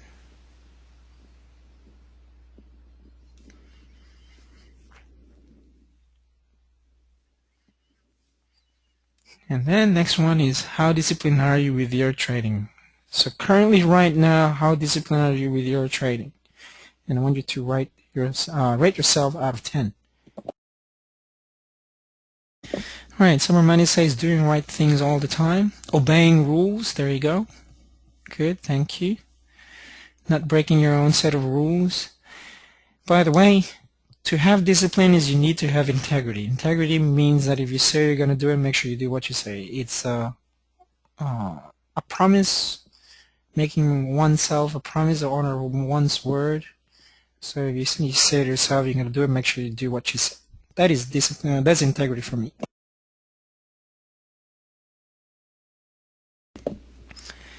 Okay, in terms of my discipline in trading, I'm not going to give myself a 10 because I believe there's no room for learning if I'm going to give myself a 10. I'm going to give myself an 8.5 to 9 out of 10 because integrity is my highest value, and to maintain integrity actually within myself is a very challenging thing to do, to be on a minute-by-minute basis. So as long as I'm maintaining that as part of my value system, then I can maintain discipline of what I do as well when it comes to trading. So each and every trade I have to put into my trading checklist. Do I do it all the time? No, I don't. Right? So sometimes I have to do it later, what I'm doing right now. So part of my priority as well. So depending on the priorities. Hence, as part of that, my priority should be writing my trading checklist first before I'll do anything else. But sometimes having 2 kids is a little bit of a challenge. So, you know, if I'm being needed somewhere else or I need to attend to something, then I will leave my trading checklist alone. hence 7.5. So to do that integrity part, like I said, is also challenging for me to maintain that on a daily basis. Okay, how about others? Okay, thank you very much, Manny, for saying 3 out of 10. Okay, so the rating, they all come on different levels, right? Because we have priorities in our lives.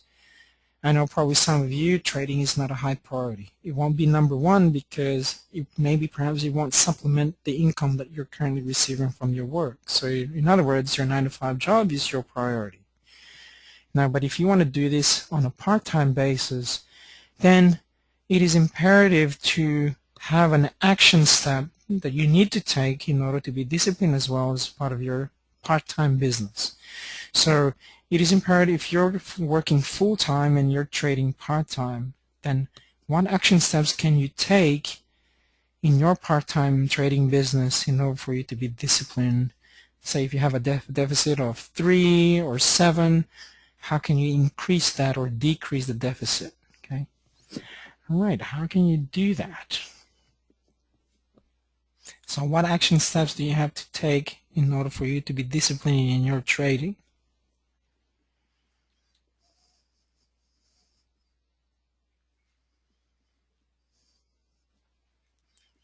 So say for example for me, in order for me to discipline is to take priority of what I'm doing. Right, so those are also creating a time schedule. So hence, for those of you who know that, the daily trading routine for me, that is my hour. I call it my hour of power. Hour of power to trade. And obviously, as outside of that is the maintenance out of it, that if I'm a trader, just turn to look, all right, I'm aware that there's going to be a report in 1 hour, then I need to look at the price. So those are the maintenance aspect. But to be disciplined is my hour of power is that no phone calls, no emails, no nothing. So if I can finish my trading checklist within that 1 hour, great. But if I can't, then I will do it at a particular time when there's a time slot that I'm not doing. So say, for example, if I choose to watch TV, then I'll be doing my trading checklist while I'm watching TV. Okay, so because it's also important to be balanced as well, not just through work, right? Spending the dedicated time for trading, awesome. Creating a time schedule, yes. Oh, I was talking into it. Good. Yeah, the dedicated time is actually important. And anyone else? Nice. Okay. Nothing. Then let's move on. Then let's talk about fear of success. Do you have fear of success in trading? At one point in time, yes, I did. So when I started making a lot of money, then out of nowhere, people started asking money from me. And then I created the belief that if I don't make any money, then people will stop asking money from me. It was a silly, very silly belief that when I found that out, I'm like, holy moly, so I will find ways to sabotage my success. And it turned out to be that I also had a fear of success, not just in trading, but also in sport. Every time I get to a final, for some reason, I already know that I didn't want it. So I won't kick, I won't fight, I would just stand there. I also had the fear of success when it came to my sport. Always getting to the final, had no doubt about that. Getting to the semifinal, I had no doubt about that.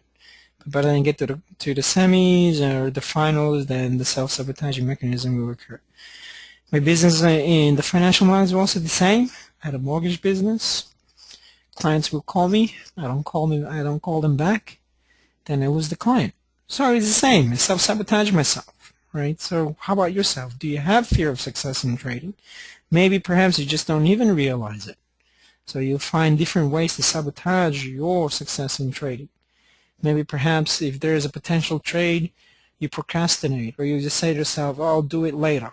Or, out of nowhere, you choose to make a phone call, or you choose to do something else. That's a self-sabotaging mechanism. Right. Next, let's go through hesitation and exit. Is the inability to to exit your position when your stop loss point is reached. So there are three reasons why traders hesitate to exit. Number one is mainly, what if it rebounds after I close out? So that's during trading. Number two is the hesitation and exit that amplifies the hesitation to entry the next time. And lastly is the hesitation in taking profits. What if it takes off again? Now the result is disappointment, frustration, self-loathing, because profits have been lost, right? Oops.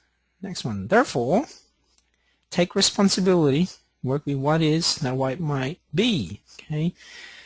So what do traders normally think after trading? So after trading, one is basically, I can't believe I did this, did that. I can't believe, oh man, you're such an idiot. I can't believe I pressed the trigger. What did I do that for? So a lot of negative self-talk, or the system doesn't work. Okay, if the system doesn't work, then change the system. Find a system that would work for you. Okay, I always tell Stanford athletes, always be a leader, never be a follower. Okay, in trading is also the same. So in other words, an action taker or leader will always take action in the moment of now. No procrastinating. Yes, we're not perfect. Sometimes we do procrastinate. But as long as you take action too after that procrastination happens, then that's the most important part. Trade alerts. I do trade alerts, right? Technically speaking, if you really think about it, everybody, the members who takes the trade alerts should make money. Sometimes I want to know what they're doing. Some members who subscribe to trade alerts, they don't take action. And then all of a sudden, he said, oh man, if only I took that trade, then I would have made blah, blah, blah, blah. So at the end of the day, that is basically what's happening. It is either a self-sabotaging mechanism, or they have a fear to press the trigger, or three, they need more proof, they need more certainty that the system really does work. Well, obviously some of the members, they don't know how the system works because they're just receiving an entry price, or a stop loss price, and a target price, and that's okay. I know that I have one person in this room made from 4,800 all the way to more than 12 grand. And how did he do that? By taking action, just through the trade alerts, and that's an awesome thing, right? I have another member in Australia, just through the trade alerts. He started off from $500 account and made that to $1,500. So, in order to do that, one is they have to believe within the system that I basically give out. Like in other words, they have to believe with the trade alert. Two, I also inquired. Well, I don't really just I get your trade alert, but I double check and see. I need to see where you're buying and where you're selling. And that member basically stated, well, it looked good, the risk was small, and hence why I took it. And so that's how that one member basically also made money from it, right, from those trade alerts. So, and now I can't believe people who didn't take any action had that same internal self-talk. If only I did that. Why didn't I take it? Because I was in a meeting. Well, the trade alert was already based on your mobile. You should have received it as a text. I said, oh, okay, then next time I'll do it on my phone or something like that, right? So it's normal that after trading, actually, even before, when the trade already happened, this type of negative self-talk will occur. Okay, the result, either you win or you lose, or you didn't take action at all, and the regret will happen. So dealing after a loss is mainly the cause of pain. Is that in terms of trading, is the regret. Okay, it's inside your heart. It hurts, right? So in terms for you, what is your greatest fear when out of the marketplace? So what is your greatest fear when out of the market?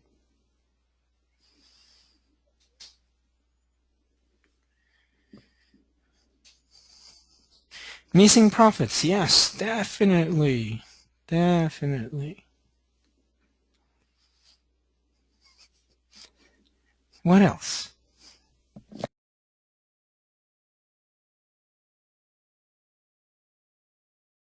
Do you notice that is the opposite as well from missing out, right? So before trading is the fear of missing out. And then after trading is the fear of missing profits. This is a double-edged sword. You can't win. Okay, cool. Thank you for sharing, Jason. How does trading make you feel after the trade? Okay, for me, if I won, absolutely, then I feel happy. If I lost, I feel humbled. If I didn't follow my trading plan or I didn't put in my trading plan, I was being meticulous, then it's my own fault. So how do I feel? Then the feeling of regret or guilt a little bit, right? Because I didn't follow the rule. And also the baseball bat will happen. Like, man, I can't believe I did that or did this or do that. Feeling empowered, yeah, that's cool. That's a great one. So making money afterwards, you feel empowered, you feel more motivated, you feel confident, right? What work do you do on yourself in your trading while the market is closed? So perfect as an example for me is that I have my sport. I teach Taekwondo at the YMCA, and then I train. Aside from teaching, I also train still Taekwondo, and I still train, and I train Brazilian Jiu-Jitsu. So those are my hobbies. Those are my part-time that will give me the meditative state. Just not just about thinking about trading or teaching, but also have something that will give me a passion, another passion of mine that I love, and also coaching at Stanford University. I love doing that. It's also a passion is to see athletes succeed to go to the next level. So that being said, for 23 years, apparently Stanford has never beaten Berkeley in terms of a national championship. So being there at Stanford for 2 years, basically, as being part of that, we achieved beating Berkeley, and basically this year Stanford was a number one in the whole nation for Taekwondo. So it was a great achievement for both black belts and color belts, and it was a challenge as well because we only have 22 athletes compared to Berkeley where they have ridiculous like 50 or 60 athletes. I think Brown University, Princeton, even Harvard has a lot of Taekwondo athletes. So, but in order to be on that level is that you need to at least have 3 or 4 gold medals, or everybody has to medal. And out of 24 athletes, only 2 athletes that didn't medal, 2 color belts that didn't medal. So to get it to that level actually is awesome. So it also gives me that good feeling, and as part of that is to take that from what I coach or from what experiences that I do have from my sport into trading. Hence, so the success rate in terms of seeing a student, and hence why I only coach a handful of students a year, is because of that aspect. Same philosophy, same process, that I take it from the athlete's perspective or the sport perspective and put it into trading. Only difference is that I don't let the athlete or let the trader athlete basically do some physical work. Everything is just all mental and all technical, basically, in terms of technical analysis. So that's the work I do for myself. So in terms for yourself, what do you do? What do you do in order for you to maintain balance? So if you're a full-time trader, don't just look at trading all the time. You need to have the balance. Meditation, hiking, I don't know, playing tennis, skydiving, drag racing. There you go. That's awesome. Because at the end of the day, we're all adrenaline junkies, right? So it is also imperative not to supplement trading what's missing in your life, okay? That's a very important thing. Teaching kids, helping with home chores, excellent.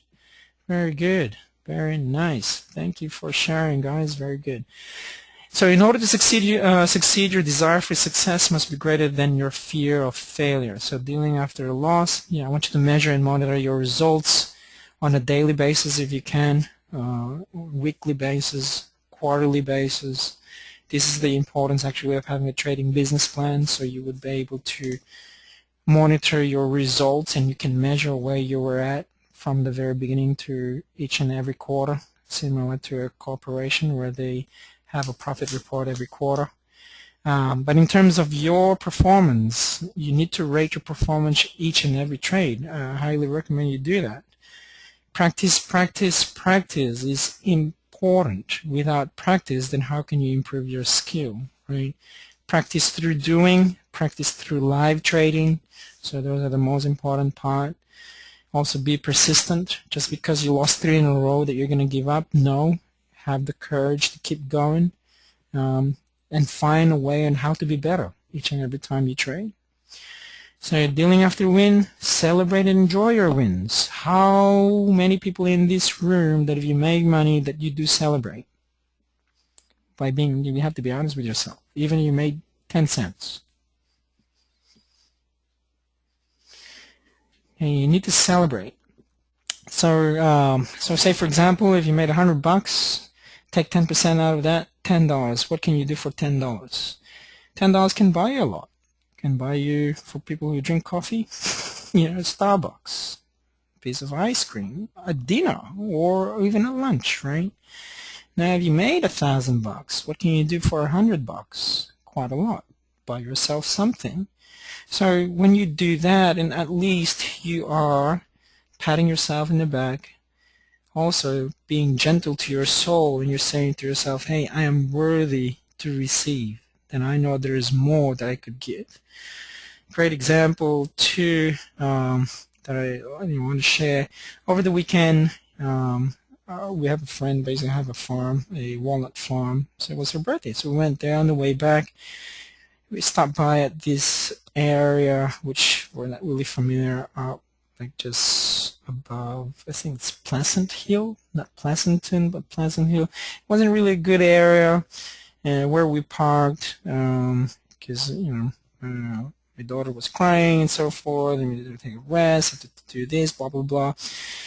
So parked in this car park, and then I have to put some gas, and I saw this guy, this homeless guy, but at least he was doing something, eating from the bin. But my wife goes, stay away from it. I said, no, don't worry about it. So he was taking the cans out, putting it into a bag, talking to himself, and he goes to me and said, excuse me, sir, do you have spare change? And I said, well, I don't have anything on me. And he said, oh, thank you, God bless you, blah, blah, blah. And then so I told my wife, I said, hey, do you have any extra cash? I said, yeah, I do. So I gave him a few bucks, right? And then for me, it's like, I know there's some people who just like to get money but without taking action. But I see this guy, at least he's taking some cans, and I know that from that cans or from those bottles he's going to sell it. At least he wants to make money out of it. So at least he's taking action. He's cleaning the environment, taking all the bottles, putting to a recycle and so forth, and at least there's a purpose for what he's doing, despite whatever challenges in life he had. So I said, okay, good, I'm going to give this guy some money. So for me to do that, and I know that if I'm going to give something to someone who is needy, as long as that person is taking action, I don't give money to just to anybody else. If they're just begging, I won't give it to them, especially if I know they're young and they have the ability to work. I don't give it to them. But if I know they're doing something and then they need more money, then I will give it to them. When I was overseas, same thing. If I'm overseas, I was in Italy, and this gypsy came up and said, do you have any extra money to buy food? And I had some fruit with me. I have a bunch of oranges. There you go. Gave him the bunch of oranges, right? And then he looked at me with a big smile. He goes like, because she was expecting money. And he said, well, you said manja. I said, there you go. And then so she had a big laugh on her face, because it's true, because she said, well, I needed food for money. Oh, I needed money for food. So, but deep down inside, I know she just wanted the money, right? But I didn't want to give her the money. So I gave her the food. I was in the Philippines, the same thing. And someone told me, actually my family is saying, well, you got to be careful, because there's some currently organized crime. What they're doing is they're using their kids to make some money, and then the kids will give the money to the head gang or whatnot.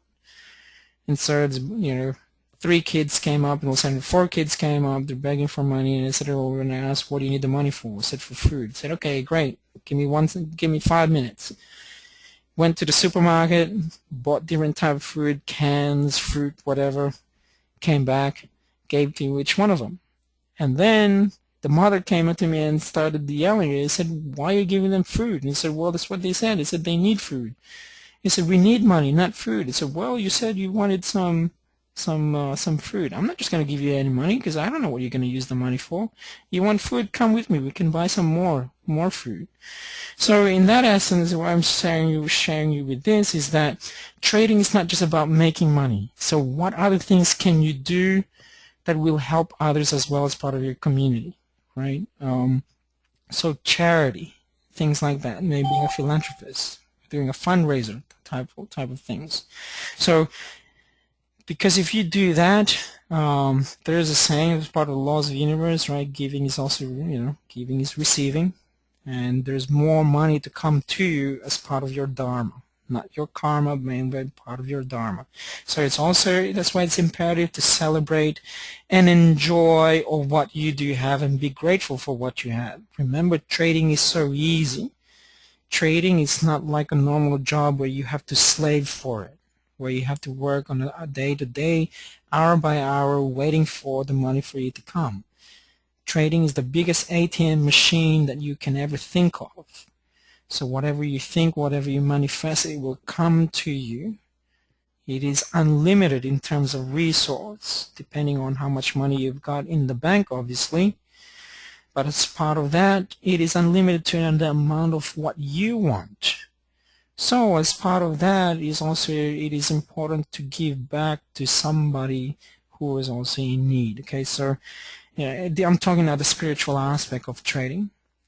Alrighty, be grateful for what you have. Remember what your purpose is when it comes to trading. At the end of the day, we trade because we want to make money.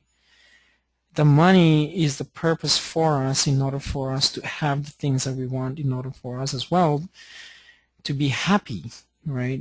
I would rather to make a lot of money and be happy from that, making a lot of money, rather than being miserable and not having money. I've experienced both ways, not having money and having a lot of money. Believe me, I bet most of you here in this room too, you would rather have a lot of money than not have any money at all, right? Okay, 4 secrets of consistent profitable traders. 1, consistent profitable traders are not attached to their trades. Never get married to a trade. Consistent profitable traders make decisions quickly and making choices with confidence. In other words, having the leadership mentality. Don't be a follower. They take action when opportunity arises. 3, consistent profitable traders model others who are successful. They do not reinvent the wheel. They keep building their skills and follow a system. All right. 4, maintain balance. Okay, as part of the trading principle, or whether you have a trading model, it is imperative for me as part of the being part to know your level of awareness. Who you are as a person is very, very important. As part of that, your state of mind, and through your mindset, through your values and beliefs, that is important to you. Then you have an action step. The trading outcome is either you win or you lose. That is it. It's very simple. Okay, 11 action steps that you can do. 1, I want you to change your attitude. If it's not currently trading not working for you, then maybe perhaps a certain character or an attitude that needs to be changed within yourself.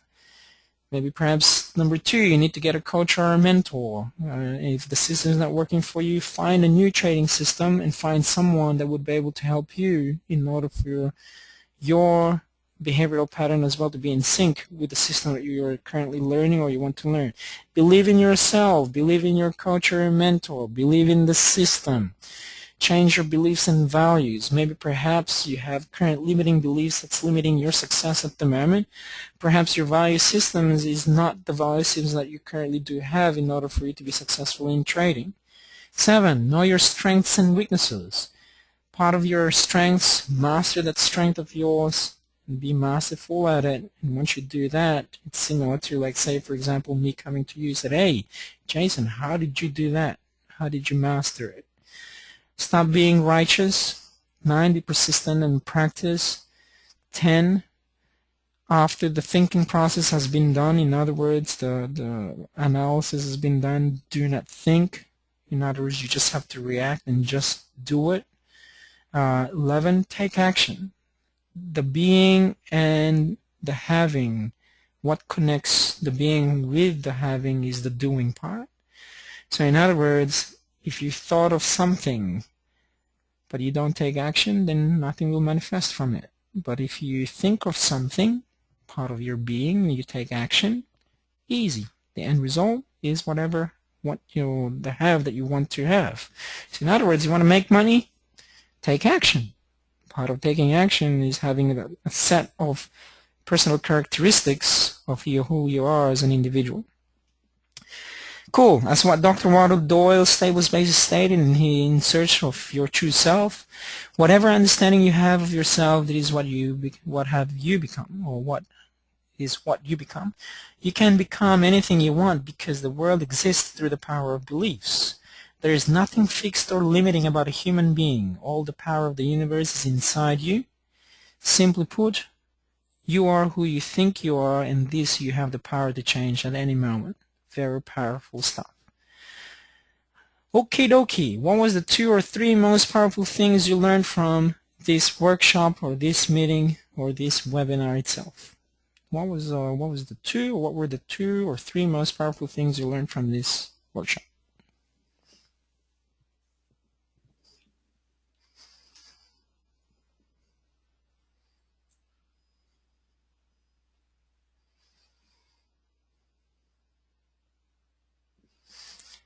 Anyone would like to share? Psychology, balance, celebrating wins and accepting losers. Great. Believe in myself. Believe in the system.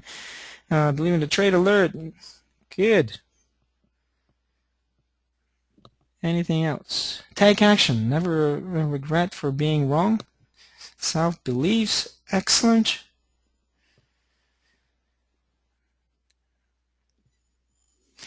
Anything else? Very good, guys. The be to have. Thank you for listening. This is the end of my presentation. Unless you guys have any questions that you want me to answer or you want to ask in order for me to answer.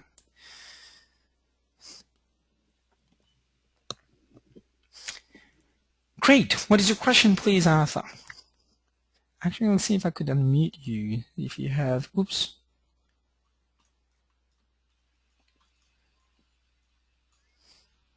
Wow, sorry, I moved everything. Okay, when I enter the trade, I have to look at the trade all the time. Okay, gotcha. Okay, actually, let me see if I would be able to unmute. Okay. All right, Arthur, do you have a mic? Okay, cool. No? All right. All right, so every time you look at your trade, you keep on looking at the chart. Right, cool. And then what happens next?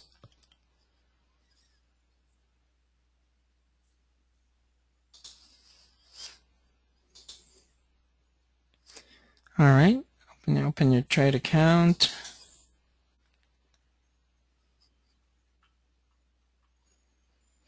Looking at profit and loss, yes.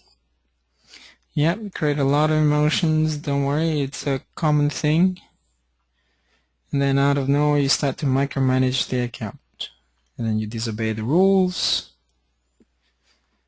So is that the process?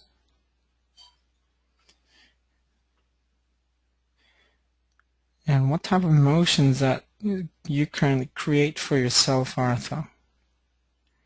Negative emotions or positive emotions?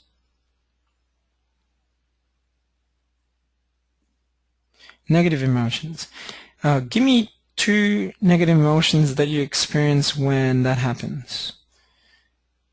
So you get into a trade, you're currently looking at it, and then you look in your P&L all the time. So what type of negative emotions that occur? And what self-talk that happens?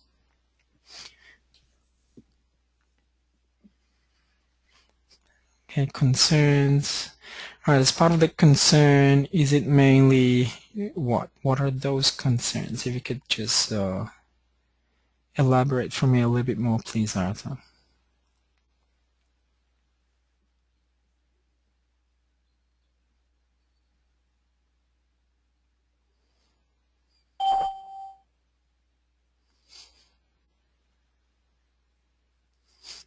Okay, yep, alrighty. Okay, now and then the question is now what?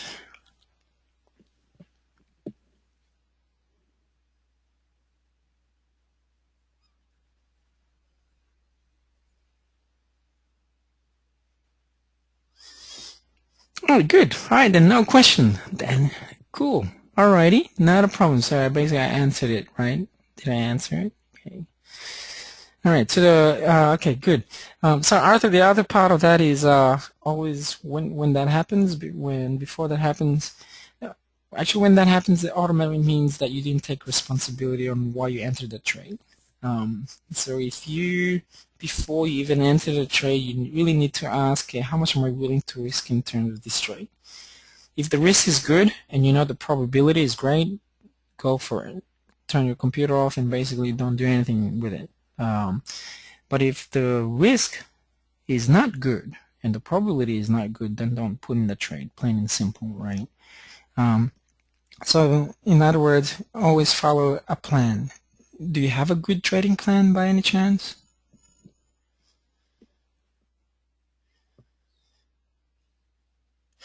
Gotcha. Right, so maybe perhaps email me what your trading plan, your current trading plan is at the moment, and I'll have a quick look, and then maybe I can help you tweak it a little bit. Okay. All right. Any other questions? Hi, Harry. Welcome. I know I'm almost actually done with it, but nevertheless, don't worry. I actually recorded it, and you can listen to it as well. All right. Okay, I have a question. Sometimes I take trade against a primary direction. For example, I will short the ES near all-time high. So we have lots of supply. How to control to be with trend? Yeah. Okay. That's actually very simple money. When there is a, let's say, in a trending market where the market is way too strong, and you know that basically once the supply has been hit, it is a better, higher probability when the price drops to the demand in an uptrending market. So you just have to be patient by letting the price drop to the demand. Then you can go long. Because if you're shorting where currently at the moment it's just too powerful, and the price is, there's no set, in actual fact at the moment there is nothing dictating, right? It's currently in blue sky territory. 1586 has been broken, currently in 1590 something. Where now with that 1586, 1590, you're in blue sky territory. You don't know where the price is going to be. So in other words, you are touching or you are hiking in a mountain where there's no top. So it's better for the price to come back down where there is now a good solid demand, and then you go long. Okay? So that's a better way of thinking. Okay, cool. No worries. Any other questions? No, nothing else? Okie dokie. Well, there's no other questions. Thanks, guys, for coming in. Hope you enjoyed today's session. And if you have any questions, email me. And also, I'll email actually, if you can actually just, because I don't know who came into this room, and I know a few certain people here.